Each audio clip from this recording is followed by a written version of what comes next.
Today we'll be covering some of the best counter service locations across the 4 parks at Walt Disney World.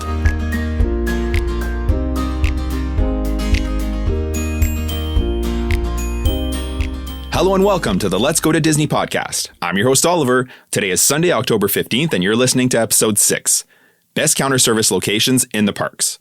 Before we get into today's main topic, here's what's going on in the parks right now. Disney dropped some big news this week. All-day park hopping is back. Beginning on January 9th, 2024, guests with park hopper tickets and annual pass holders will be able to park hop at any time of day. Currently, guests must wait until 2 p.m. to park hop, but again, starting early next year, that restriction is being phased out and you'll be able to park hop as early as you'd like. This gives back so much flexibility to guests who enjoy park hopping. It's a welcome sight to have this back. Quick reminder, this is also the same day as 2 other highly anticipated changes. January 9th will see the return of the highly popular dining plan, as well as the end of Park Pass reservations for date-based tickets. With the very happy news came some not-so-welcome news as well. Disney made sweeping price increases across all areas of the parks, including annual passes, tickets, parking, dining, and experiences. Standard parking increased from $25 to $30 per day for non-resort guests. Annual passes increased anywhere from $30 to $50. Pixie Pass went from $3.99 to $4.39. Pirates Pass went from $7.49 to $7.99. Sorcerer Pass from $9.69 to $9.99. And the Incredi Pass from $13.99 to a whopping $14.49. Also, Disney previously announced that there would be good-to-go dates where annual pass holders would not need Park Pass reservations. These will begin in January and be announced on an ongoing basis thereafter. On non-good-to-go dates, annual pass holders will still need Park Pass reservations if they're entering the park before 2 p.m. Over at Disneyland, the max price for one-day tickets increased by $15 from $179 to $194 on the busiest days. The price of multi-day tickets also increased by $25 to $65 depending on the length of days purchased. Park hopping for multi-day tickets also increased by $5 to $15, again depending on the length of tickets purchased. Single-day park hopping tickets remained at $65. Magic Key prices, which is Disneyland's annual pass system, also rose in price by a whopping $150 for the mid-tiers. The Imagine Key went from $449 to $499, Enchant went from $699 to $849, Believe from $1,099 to $1,249, and top-tier Inspire from $1,599 to $1,649. Still at Disneyland, parking also increased by $5 and the cost to pre-purchase Genie Plus went from $25 to $30. Back at Disney World, there were thousands of price increases across the board at all restaurant tiers, table, counter, and snack locations. Of note, popular locations like Cinderella's Royal Table, Ohana, Be Our Guest, Chef Mickey's, among others, were affected by these price increases, with adult prices at CRT or Cinderella's Royal Table now soaring over $80 to $84 per adult. Ouch. Experiences like Keys to the Kingdom Tour, Behind the Seeds Tour, Savor the Savannah Tour all saw price increases. The cost of PhotoPass Memory Maker also went up. Advanced purchase is now $185, up from $169. And if purchased during or after your trip, it's now $210, up from $199. One day is up to $75 from $69. While it can be a little defeating to see such widespread price increases, it's a yearly thing at Disney, so it should come as no surprise. Hoping for steady prices is like hoping for no rain at Disney World. It's just not going to happen. Having said that, let's get into today's main topic. We'll be talking about the best counter service locations or quick service locations in the 4 parks at Walt Disney World.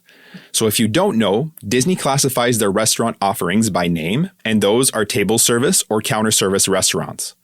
The table service restaurants are your traditional sit-downs where a waiter will bring you a menu and you order off the menu. It's your typical sit-down restaurant experience. Whereas counter service or quick service refers to fast food essentially, where you'll walk up to a counter, order off the menu, usually posted on boards above the counter, and you'll receive your food within minutes of ordering. There are pros and cons to eating at counter service locations versus table service.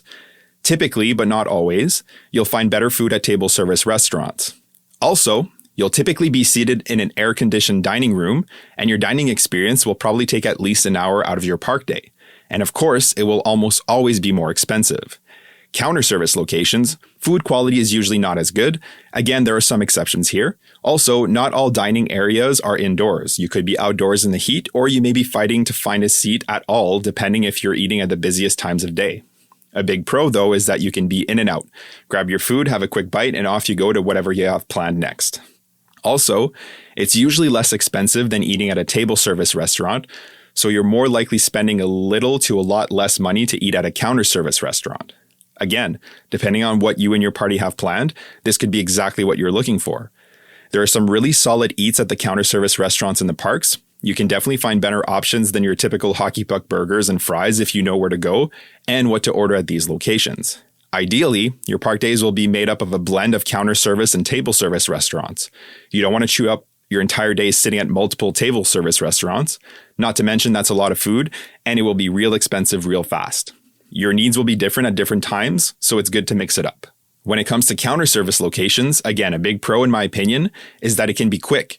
You don't want to be waiting around forever in a day for your food to be ready. The absolute best way to order quick service, in my opinion, is by mobile order if it's available at wherever you've chosen to eat.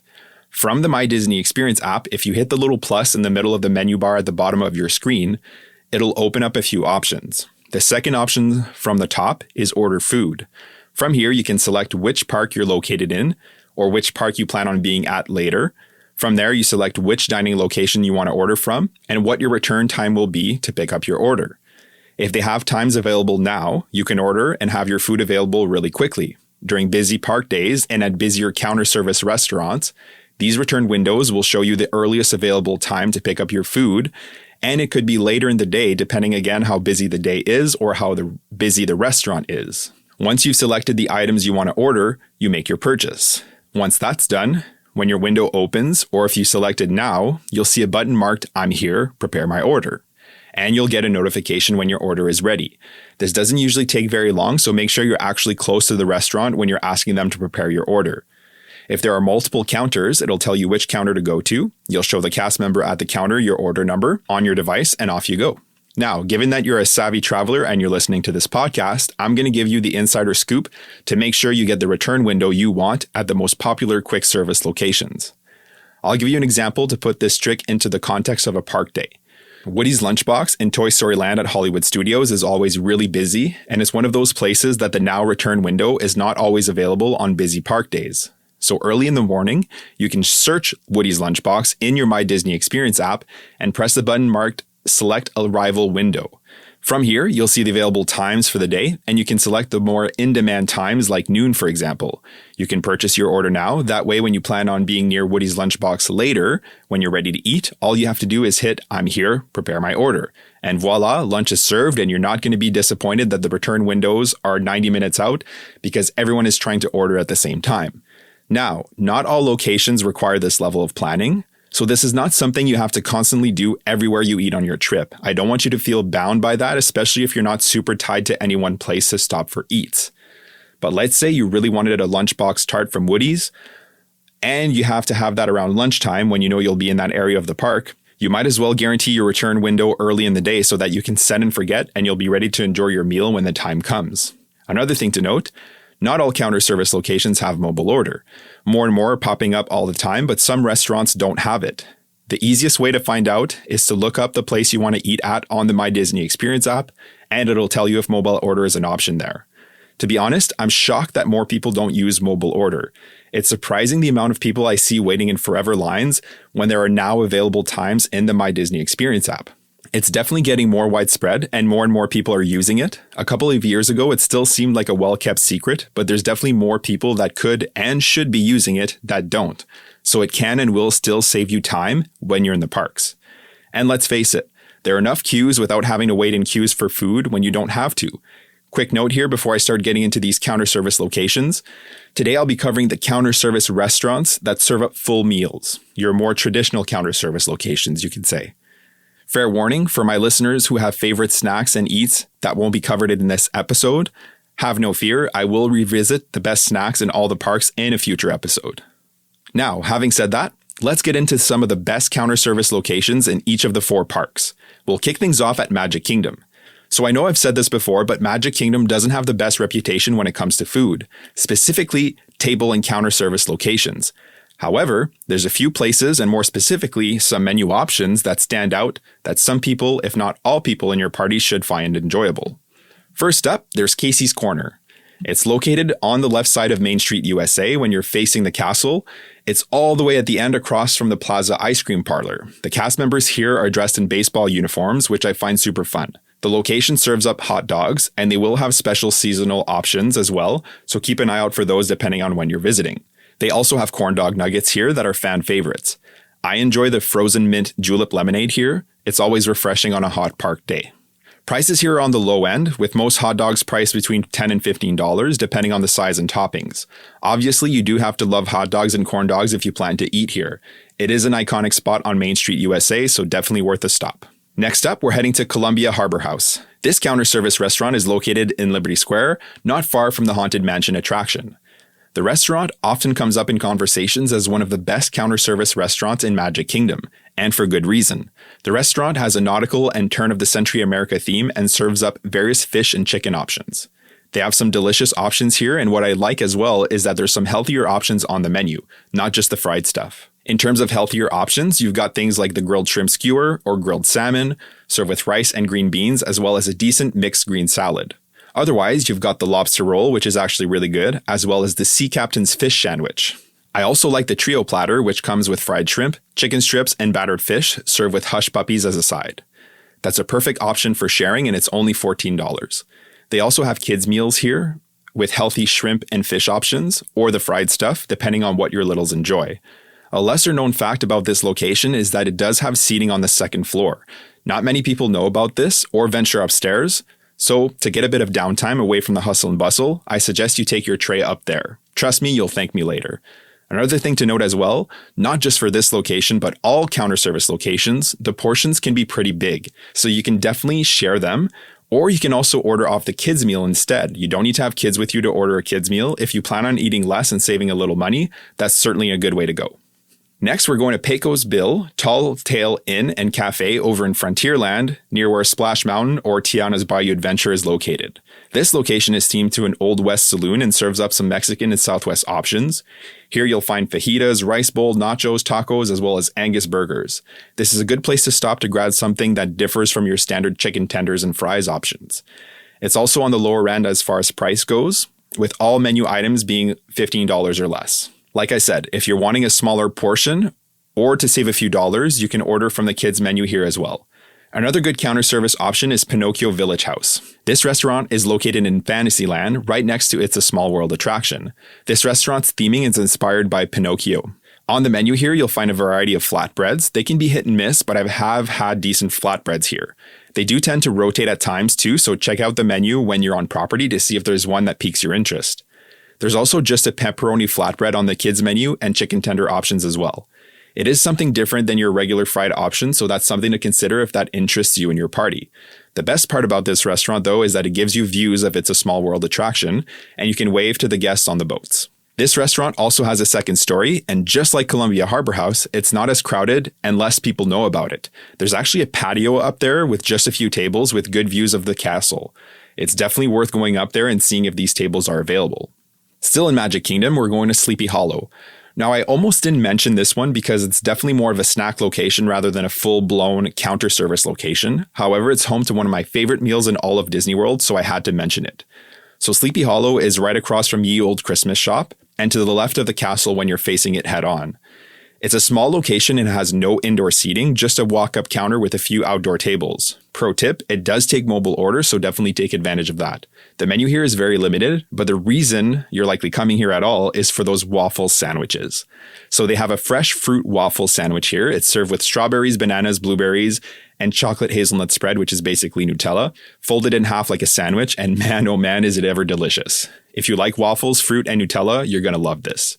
They also have a savory option, which is a sweet and spicy waffle sandwich, which has fried chicken and a honey sriracha glaze and broccoli slaw served with house-made chips. Also a solid option.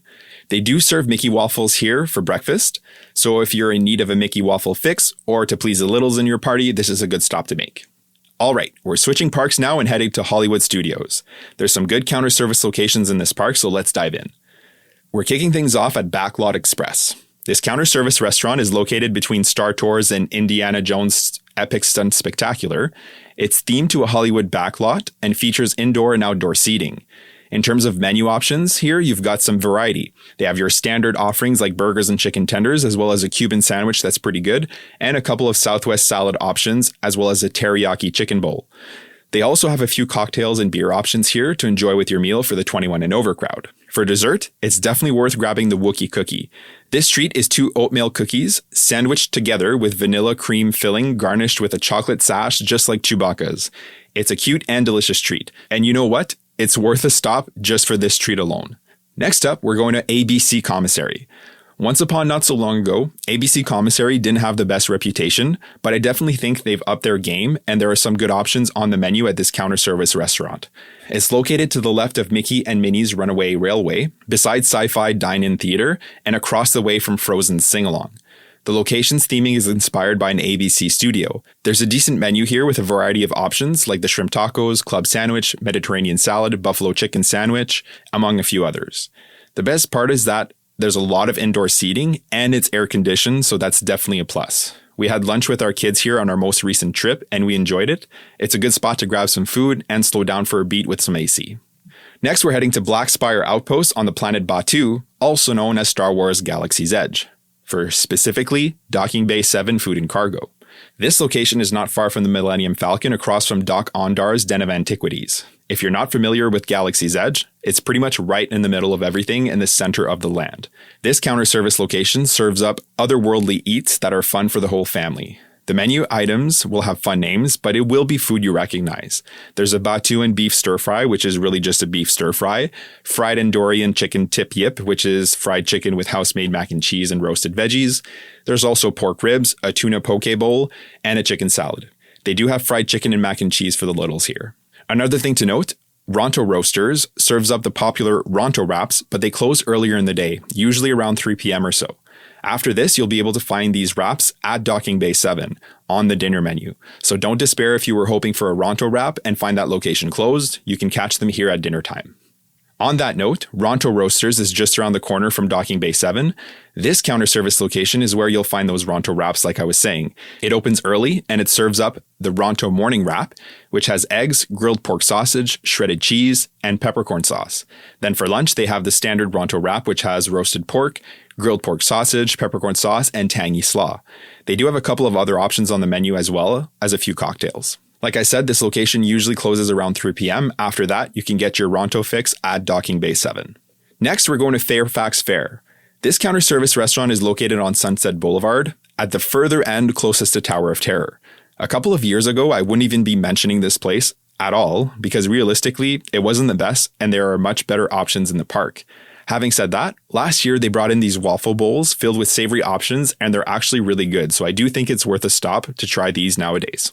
So the restaurant itself is just a walk-up window and it's open-air seating. There's a lot of seating though, and it is covered, but it's all outdoors, so if it's a hot day, it'll still be hot when you sit down. Having said that, the offered waffle bowls are barbecue beef brisket, served with pickled jalapenos, red onions, corn chips, and queso. There's the Korean barbecued pork belly bowl with Korean salad and green onions, and the buffalo chicken bowl with buffalo sauce and coleslaw. All these bowls have a mashed potato base, and they are delicious. For me, I find the potatoes make it a bit on the heavier side, especially on like a day where it's 100 degrees in Orlando. Of note, there's also plant-based soba noodle options with edamame, red cabbage, red peppers, shredded carrot, celery, and green onion, all tossed in a yakisoba sauce, and it's actually really good. Next, we're heading to Toy Story Land to eat at Woody's Lunchbox. This restaurant is located across from Alien Swirling Saucers. It's a counter service location that serves up some fun options for the whole family. There is a breakfast here, and a popular option is the breakfast bowl, which is potato barrels served with gravy, scrambled eggs, and green onion. There is also a kid portion of these bowls for the littles, or a smaller portion if you prefer. You'll also find sandwiches here, like the barbecue brisket melt on sourdough bread, a grilled 3-cheese sandwich, smoked turkey sandwich, and lunch or dinner tachos, which is those potato barrels with chili, shredded cheese, queso, tomatoes, sour cream, and corn chips. There's also a plant-based version of these tachos as well, and there's also a toasted plant-based cheddar cheese sandwich. Another popular option you'll find here are those lunchbox tarts, which are essentially massive Pop-Tarts. Definitely shareable. Right now, there's a raspberry and sweet potato option, but they will have different versions rotate in and out depending on when you're there, so make sure to check the menu. And last but certainly not least, we're heading to Baseline Tap House. This place is tucked in beside Sci-Fi Dine-In Theater across from Star Tours. While it's not necessarily classified as a counter service location, it's more of a lounge. You do order your food at the counter here and then take it to sit down. There is very limited indoor seating here and a little more outdoors, but not much, so something to be mindful of there. Having said that, this is a not so hidden gem. There's a small menu here, but boy oh boy do they do it right. Here you'll find a delicious Bavarian pretzel with beer cheese fondue and spicy mustard, as well as a solid charcuterie board with cheeses, chorizo, salami, pickles, grapes, and a toasted baguette. There's a wide assortment of beer here that they change in and out, so check what's on the menu while you're there. My wife and I love to grab a drink here, as well as the charcuterie board, and just people watch. It's definitely one of my favorite spots in all of Hollywood studios. All right, now we're hopping over to Epcot. So Epcot is a beast when it comes to food. There are so many food options between the World Showcase and all the food booths along the World Showcase, with different festivals going on at different times of year. Honestly, I could have an entire episode or episodes on Epcot alone, so I'll do my best to be as concise as possible and give you some options to consider for you and your party when it comes to counter service locations while you're at Epcot. All right, so for Epcot, we're starting with a bang with one of my all-time favorite counter service locations across all of Disney property, and we're heading to Les Halles Boulangerie and Patisserie. This restaurant is located, as you may have guessed, in the France Pavilion. It's tucked in to the left of where you would walk towards Remy's Ratatouille Adventure. This place is consistently busy. I mean really busy. I've waited in forever lines here, and it does not have mobile order, which is very unfortunate because I love the food here. But it's worth standing in line, I promise. Here you'll find delicious French cuisine ranging from savory options like soups, salad, fresh bread, as well as yummy treats and truly delicious pastries.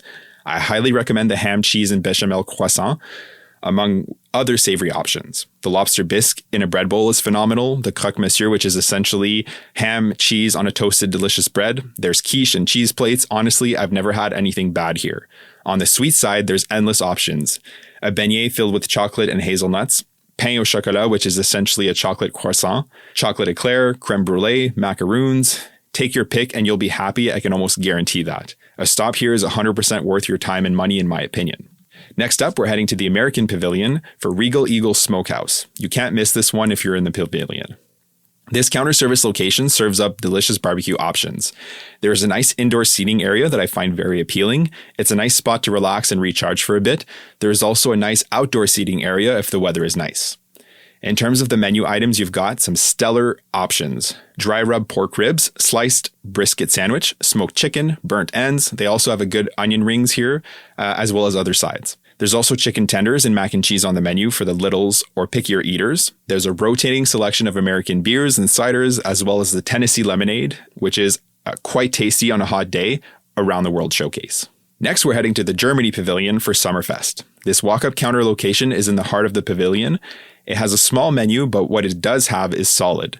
It's not a true full-blown quick service location, but it's worth mentioning in my opinion. There's not a whole lot of seating here, but there's a few tables to sit down at to enjoy your eats and drinks. The bratwurst and jumbo pretzel are both good, and the pretzel bread pudding is unreal. It's a delicious dessert that's definitely worth a stop.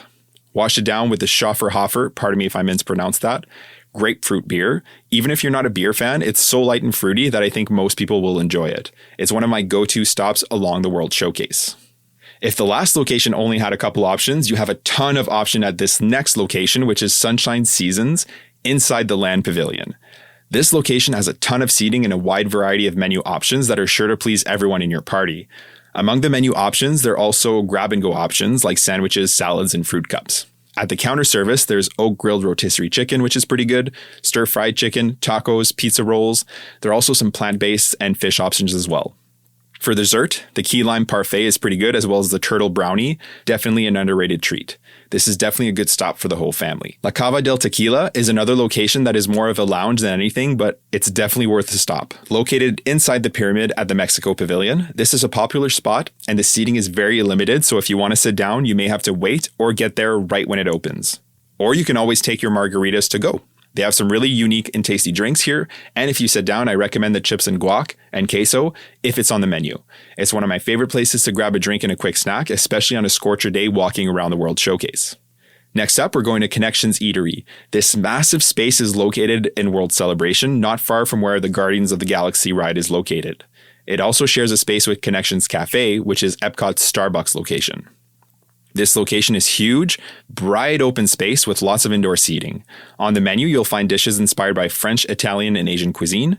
The French bistro burger is a good option, as well as the hand-breaded chicken sandwich. The General Tso chicken salad is a tasty choice, as well as the Niçoise-style salad. There's also a Remy Liege waffle available right now that has a cream cheese icing, graham cracker crumbs, and a Remy chocolate garnish. There's a lot on the menu here, and you should be able to find something that will please everyone in your party. Now, I know I'm going on and on with Epcot here, and realistically, I could keep going, but I've barely scratched the surface of kiosks, food booths, and snack locations. I'll go deeper into these in an episode dedicated to snacks in the future. Last one I'll mention here for Epcot is Crêpes à Emporter. We're going back to the France Pavilion here. This restaurant is the counter service location right next to La Crêperie de Paris, near the Remy's Ratatouille Adventure attraction. There's not really any seating except for a few tables that line the walkway here, so you may have to eat your crepes on the go. On the menu, it's literally crepes to go, so it's super simple, but boy oh boy, are they a treat. I recommend the house hazelnut and chocolate spread crepe. The butter and sugar crepe, as well as the red berries crepe, are also solid options. They also have savory options here, like the cream of brie or bechamel, cheese and ham options as well. Really, you can't go wrong with any of the treats here. They're all delicious. And last, but certainly not least, we're heading to Animal Kingdom. So, Animal Kingdom has some really solid counter service or quick service locations that serve up some really delicious and unique options. It's home to some of my favorite quick meals on property, so let's dive in. Let's kick things off at Flame Tree Barbecue. This counter service restaurant is located near the entrance to Dinoland USA. If you're facing the Tree of Life, turn right towards Dinoland past the Discovery Trading Company store, and it'll be a touch further on your left. This location does take mobile order, so that's a plus, and it serves up some pretty good barbecue options. There's several counters here and lots of outdoor seating. There's a pathway that leads to more seating, which has good views of the water and Expedition Everest, as well as the character flotillas. There are some good barbecue options here, like ribs, smoked chicken, and pulled pork. They also have the baked macaroni and cheese with pulled pork option, which has onion rings and coleslaw. It's a pretty indulgent option, but it's certainly big enough to share. The flamingo cupcake that's available right now here is a fun treat as well. Next, we're heading into Pandora for Satu'li Canteen. This is a counter service restaurant, and it's located next to Wind Traders, which is the gift shop that you come out of right after Flight of Passage. This is a popular spot, and for good reason. It's got some very good menu options. This is a large location with plenty of indoor seating. I really like the menu here because it's got some options that differ from your standard theme park fare, and it has some healthier options as well. The main options are combination bowls, where you choose your base and sauce as well as the protein. They also have the fan favorite cheeseburger pods here, which is essentially a cheeseburger stuffed in a bao bun served with veggie chips.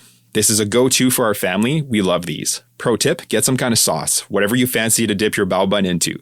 The meal comes with 2 pods, but you can also order them from the kids menu. They still come with the veggie chips, but only with 1 bun. I usually do this to save room for more snacks. Definitely worth a stop here. It's one of my favorites. Next up, we're going to Harambe Market. This counter service location is located in the Africa area of the park. It's near the exit to Kilimanjaro Safaris and the entrance to Wildlife Express train. This open-air market location offers up African-inspired fare. It has outdoor seating nearby that is mostly covered.